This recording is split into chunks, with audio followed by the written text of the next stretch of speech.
Hey guys! If you want a short breather trip with your whole fam-bam, very kid-friendly, PWD and senior-friendly staycation, we've got you covered. Welcome to Pico de Loro, Nasugbu, Batangas. Hi guys! We're now finally checked in here at Pico de Loro. Can you see our bands? Show your band look.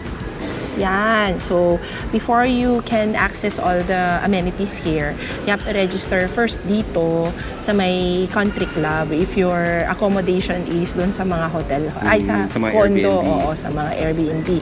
We got the Airbnb, a 2-bedroom facing the lagoon. Mamaya, i-room tour namin kayo. Super ganda. So, kamusta yung weather ngayon, Luke?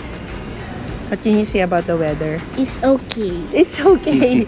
Naiinip na guys kasi sobrang layo ng pinanggalingan namin. Nagganong-ganong kami doon sa van kanina para marating to. Parang roller coaster rin. Parang roller coaster. Pero ang ganda naman at nakarating din kami dito. Finally! Depending on your accommodation type, you can check in through their hotel and have access to the full resort or through their condo or residences and pay the appropriate one-time registration fee to the whole resort. Depending on the season you are going, adult fee ranges from 1,000 to 1,500 pesos.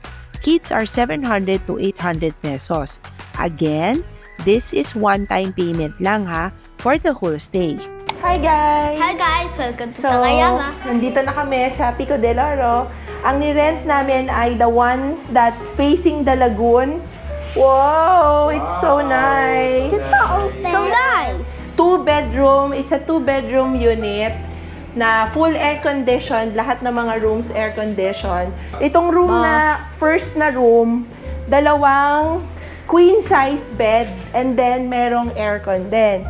Tapos itong isang room, it's also a queen-size bed with one couch. O, tulog. Tapos ito yung may naka-attach na CR. Okay, open. Tapos, ito overlooking the balcony. Meron tayong sala area na napakaganda. Thailand-inspired, ganun. Bali-inspired. Ganda! Yan. Tapos, meron ding kitchen. May water, merong ref, may toaster, may So beautiful. cooking area, microwave, yan. Tapos merong dalawang CR. Magre-register, after the registration, pwede na mag-check-in. Tapos, pwede nang mag-swimming! Yay! Yay! Ano masasabi mo, Lo? It's so beautiful. Hello guys, let's go to the balcony. Mabawa ka nito, oh. Gusto mo yung toaster yan? Ay, masarap yung toaster yan. Okay. Wow, look, wait lang, Cheeto. Wow, look everybody, there's so much birds, trees, grass, and birds chirping. Yeah, birds chirping. Ah, YouTube channel na namin to, guys. Our first order of business, beach. You have 2 ways to go to the beach. May free shuttle service sila that you can hop on or you can actually walk. Our condo is almost in the middle of the beach and the country club, kaya very accessible. Hello guys, we're walking to the pool. Saan tayo pa? To the pool. No, we're going to the beach. Oh, We're going to the beach. it's good. Let's go. Divided into 2 parts ang Pico Beach. The one's open for all and the other is the beach club that's exclusive for members and their guests. The sand is finer and whiter than other Batangas shore, kaya nakaka-happy din. For comparison lang ha, it's not as fine as white as Boracay, pero okay pa din. Yan guys, after naming magbabad at mag-sunset doon sa beach, punta na kami ngayon sa pool area. Pool area dahil itong chikiting bitin. Bitin. Bitin sa swimming. Yes. Bitin sa swimming? Yeah. Buti na lang, merong magre-reception dun sa beachfront. Oo. Kaya nawala yung mga ulan. Wala yung mga ulan guys kasi dito sa Pilipinas, usong-uso dito nag-aalay ng itlog. Tama. Nag-aalay ka ng itlog para hindi umulan. Yung wedding Ilang mo. itlog Maraming ang itlog ang inalay doon. Yes. Kasi sabi dun sa windy.com, sobrang mag-uulan daw Uulan. ngayon. Ang galing. Pero walang ulan. Malapit na ako maniwala doon talaga, guys. We're now here at the pool. There's a lot of pools and different sizes. There's pool for us and Mama and Papa too. I made a lot of friends. Han and I enjoyed much here. After the very high energy day 1, it's calming experience to see and enjoy the night naman here at the country club.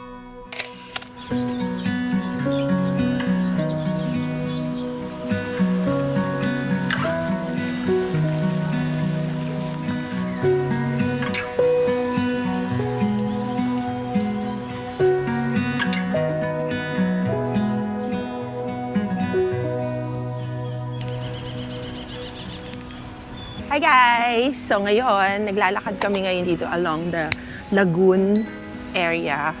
Nagpapahinga yung aming mga chikiting patrol kasi napagod Kaya kakaswimming. nga aga nag-swimming. Aga nag-swimming eh. Tapos yun. So ngayon, pupunta kami ulit ng country club and we're gonna explore the indoor activities. Samahan nyo kami. Dito sa Lagoon area, merong walkway, no? Pwede kang umikot-ikot, mag-exercise. Pwede ka actually, yes, pwede kang mag-run dito. Oo. So if you're thinking to wake up a little bit earlier than the usual, pwede kang mag-run. As in, pathway talaga siya na safe, malilim. Tapos yun nga, may mga lagoon na view ka. Marami kang view na makikita. For our day 2, we are to explore the indoor activities naman. Here are the country club amenities. Some of these are with fee ha, check nyo na lang. They have grab and go. This is their convenience store and coffee shop.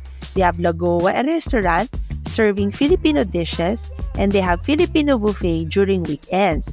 Meron din silang super big sports ground for badminton, basketball, and tennis court. This is their children's play area for your chikitings naman.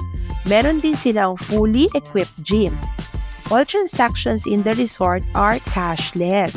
You can use naman your debit card, credit card, and even GCash.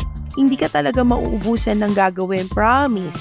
Pero ang favorite namin, and talagang feeling enjoy kami ni Berto, ay dito sa bowling and billiard center.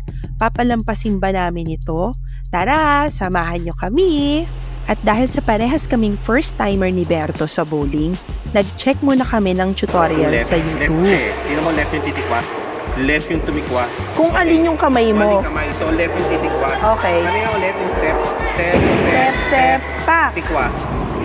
Sa una, panay kanal-kanal at talbog yung bola. Hanggang sa practice makes perfect! Nax! Parang bilyar yun ah. Uy!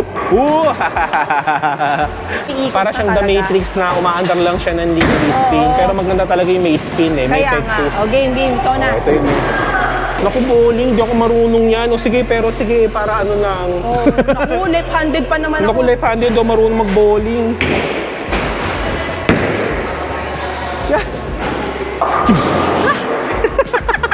Gumagaling na. Gumagaling yabang. Left-handed ako. Left-handed ako. Naku, mamaya. Naku, hindi ako marunong ng Hindi ako marunong. proper Wait form. lang. Dala ko yung bowling shoes ko. Okay lang. May sariling bola. Yung shoes ko pati. Naku, hindi ako marunong. Merong pangalan. May pangalan yung bola. Nakakukit yung bola. Tapos ikaw pa yan. Ako ba ba? Ano mo sinasabi? Tapos, hindi lang bola. May sarili siyang, may uniform. May sarili kang uniform.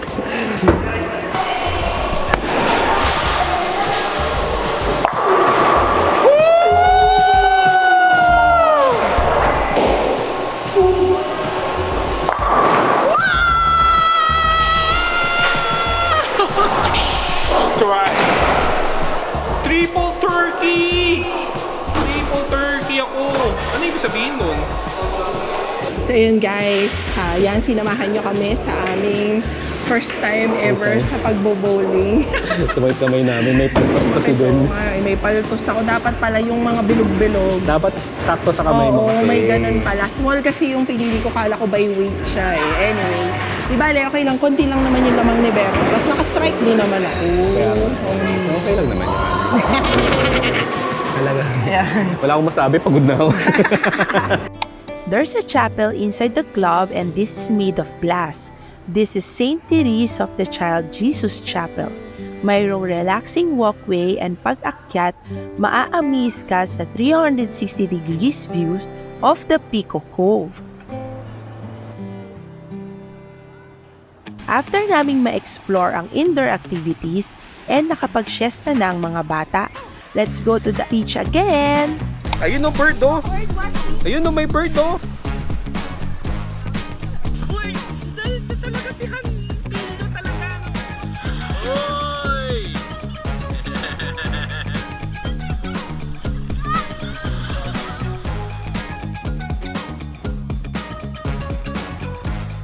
Tignan nyo tong si Berto, ang daming dalang gears, parang professional free diver ang datingan. Malalim na dito, lagpas tao na.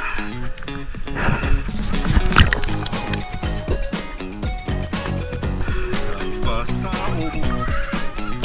Guys, narating ko na yung dulo. Wala pala siyang net. Tali lang siya, parang mga 10 feet lang. Mabalik na ako. Tali mo siya.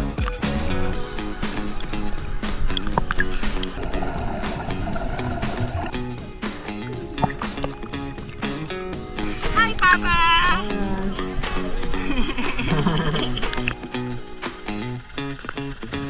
Ang galing ah! Kaya nga eh. Uy, galing ah! Taas kamay! Woo!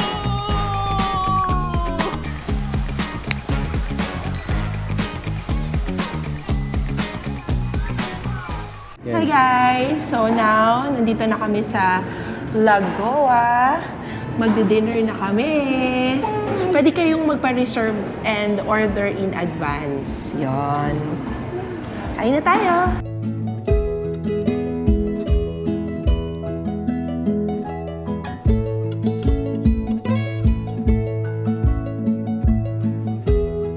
Hi guys! Today is our last day today and we are ready for checking out. Sobrang na-enjoy namin dito sa Pico del Oro. Overall, pleasant yung experience namin. Nakisama yung weather, maganda rin yung experience ng mga bata. Kulang po yung ilang 3 days, 2 nights kulang. Yung 3 days and 2 nights to enjoy all of the activities. Merong mga indoor activities na napakita na namin sa inyo. Meron ding mga outdoor activities aside from the beach Oo itself. nga eh, kulang talaga. Yon ang hindi namin na-explore. Kayaking, island hopping, jet ski, snorkeling, sobrang dami. Pero yon, kung babalik kami, yun naman yung other na pupuntahan namin dito and explore. Overall, it's a very pleasant experience and super happy. So yon, follow us on our next adventure.